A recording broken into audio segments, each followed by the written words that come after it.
Ya, siap. Ya. Siapa? Udah lanjut. Yang mana?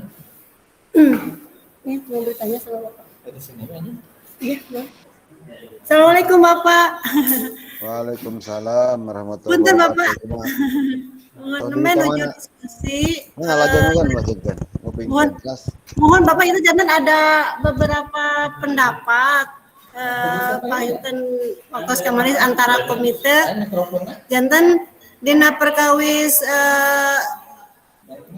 capaian pembelajaran tadi sarana entos Pak entos karena perangkat ajar di mana dina perangkat pembelajaran capaian pembelajaran tadi itu soalnya yang mana kenapa pembelajaran dilakukan secara berfase gitu ya Pak ya.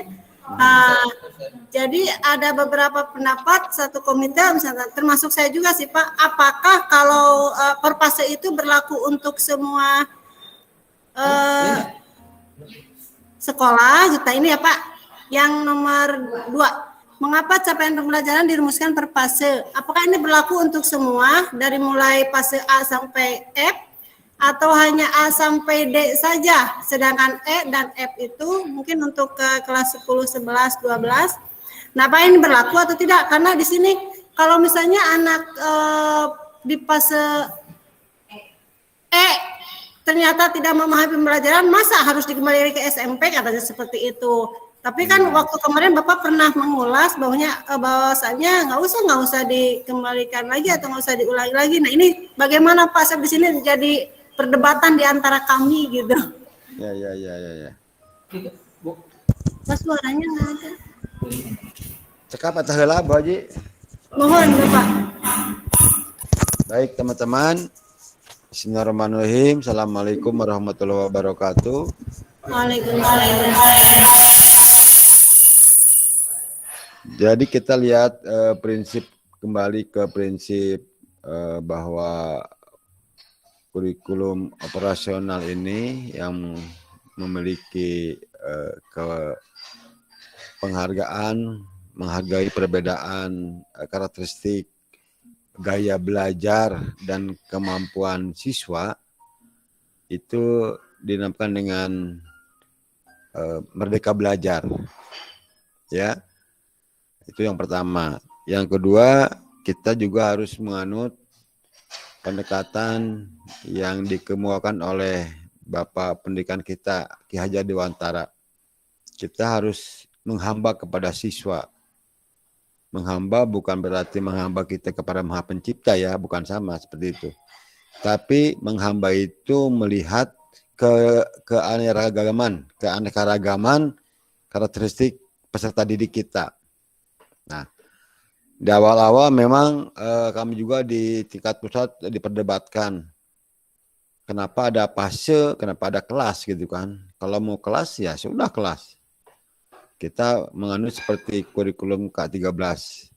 Nah, kalau mau fase ya pure fase saja. Biar kelihatan bagaimana kemampuan peserta didik dari fase A sampai fase F kan begitu. Nah, tapi mungkin masih dalam transisi supaya nanti tidak kaget para guru di sekolah masih kita menggunakan fase A sampai F dan masih diberi tanda dengan kelas A, fase A itu untuk kelas 1, kelas 2 ya, fase B 3, 4 dan sebagainya. Kita di SMA itu fase E 10 dan F ya 11, 12.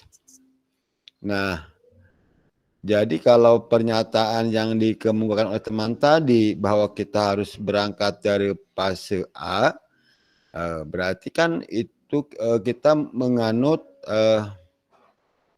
bahwa lihat dari usia kronologis ya.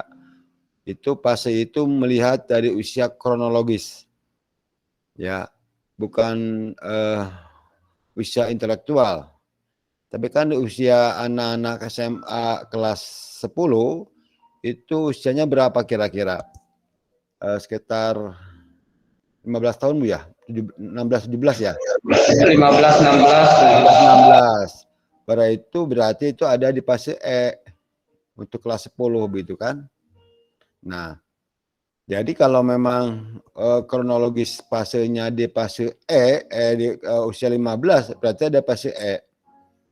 Nah, pernyataan tadi berarti kalau kita mau memberikan capaian pembelajaran, ya tentu fase E dan ke atas gitu kan. Kronologis ke atas, bukan ke bawah. Berarti kita tidak perlu memberikan CP fase A sampai fase D gitu kan. Itu usianya kronologis dari SD sampai SMP. Satu itu. Yang kedua, permasalahannya kita menganut assessment ya. Yang membedakan antara kurikulum sebelumnya dan kurikulum sekarang adalah adanya assessment, terutama assessment diagnostik. Tujuannya apa? Untuk menempatkan, melihat kebiasaan gaya belajar siswa, kebiasaan karakteristik siswa, dan kemampuan kemampuan awal disebut dengan, kalau dalam pendidikan itu disebut dengan baseline-nya itu. Nah, ketika di assessment diagnostik di kelas 10 ternyata itu belum mencapai capaian pembelajaran yang diinginkan, misalnya kan tadi begitu. Ya. Nah, kita tetap harus menganut bahwa kita bergerak ke atas gitu kan.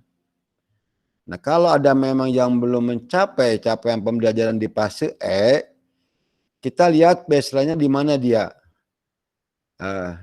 Kalau memang kita sudah, karena kan kita awal nih, kalau kita memang sudah berjalan nanti ke depan, bagaimana dia kalau terjadinya nanti 5 tahun ke depan, berarti kan yang di kelas fase D di SMP itu sudah dilaksanakan. Sekarang kan belum. Nah, bagaimana perkembangan dia ketika dia di SMP? Ya bukan berarti kita harus mengajarkan lagi kemampuan anak usia SMP, tapi dilihat dari capaian pembelajaran mana yang dia belum dikuasai, kan begitu. Kalau memang itu belum dikuasai, berarti kan kita harus mengakomodir. Jangan disamakan dengan kelas reguler. Itu dinamakan dengan mengakomodir keberagaman siswa. Nah, bukan berarti kita mengajar di SMP di kelas 3 gitu kan. Nah, tapi kita juga menyiapkan supaya anak tersebut bersama-sama dengan teman yang sudah mencapai kriteria di fase E begitu. Nah, saya berikan contoh kemarin itu kan. Nah, kalau capaian pembelajaran bahasa Indonesia misalnya, elemennya elemen menyimak di kelas 10 misalnya.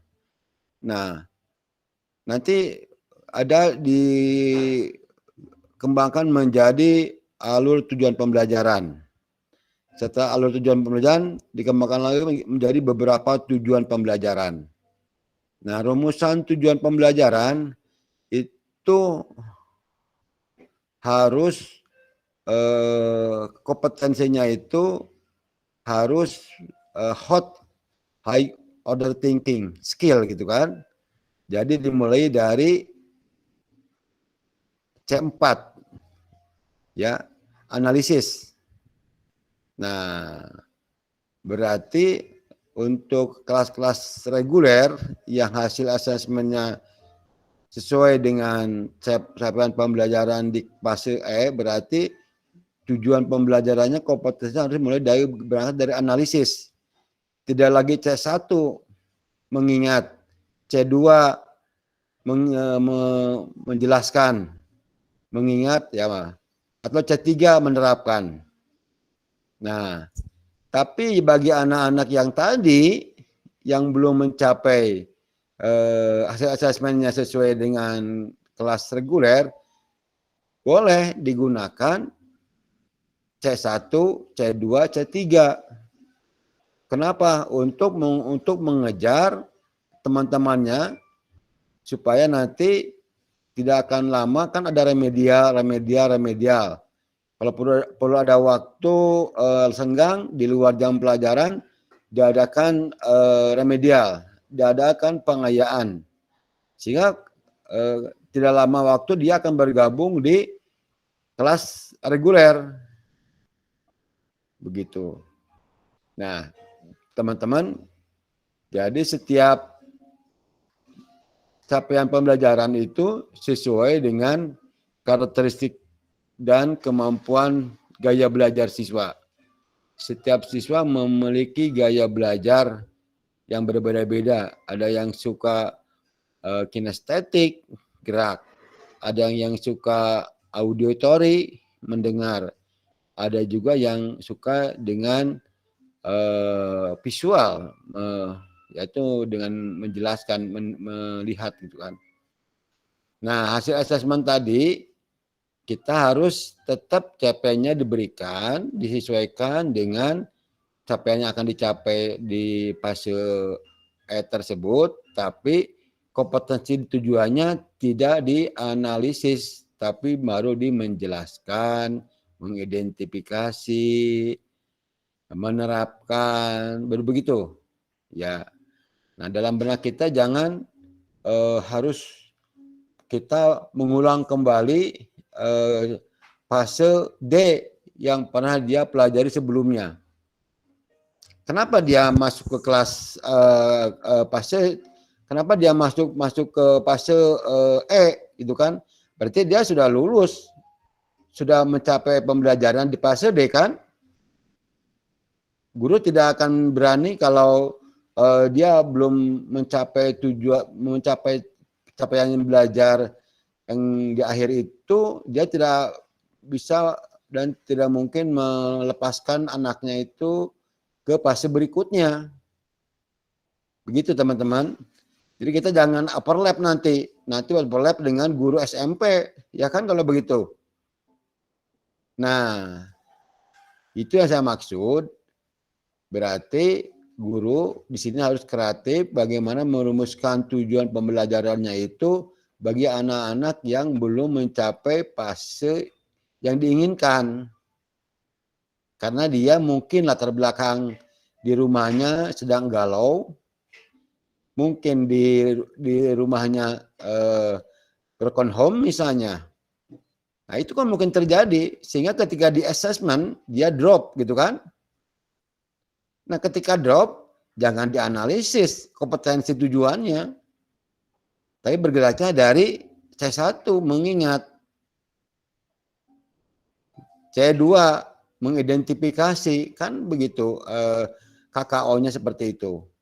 Nah, dia supaya nanti ke depan dia bisa mengejar ke tingkat yang lebih tinggi, ke C4, yaitu analisis. Begitu teman-teman ya. Kan kita dari K13 dulu juga terus belajar bagaimana meningkatkan KKO ini di RPP itu jangan mulai dari menjelaskan, mengingat, mengidentifikasi. Nanti RPP berikutnya balik lagi nggak sampai-sampai kita nggak hot-hot gitu biar nggak panas-panas gitu kan ya. Terus aja dingin, terus aja lot. Kapan mau maju bangsa ini kalau buat RPP tujuannya masih lot gitu kan. Tetap apalagi yang kurikulum bergerak yang memang sudah mengejar ke abad 21 ini, titik 4, berarti kita mengajar baik bahasa Indonesia, baik IPA terpadu, IPS terpadu, itu harus mulai dari analisis. Nah, begitu teman-teman. Silakan mau berkomentar dulu biar sharing pendapatnya, mangga.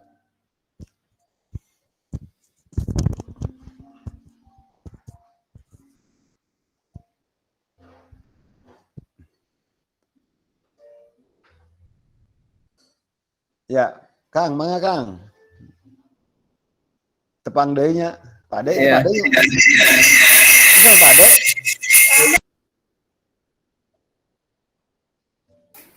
Iya Pak, Assalamualaikum Pak. Waalaikumsalam. Mangga pade. Terima kasih Pak atas penjelasannya. Tadi saya sudah memberikan materi sesuai dengan materi hari ini. Alhamdulillah Bapak bisa lebih lebih jelas gitu menjelaskannya. terutama teman-teman juga sama seperti itu. Tadi agak bingung gitu. Ya saya juga sudah arahannya udah ke sana Pak menjelaskan. Ya, Tapi ada suatu apa namanya maganya lah. pertanyaan gitu Pak Wah, berkaitan dengan CP dan fase yang tadi. ya.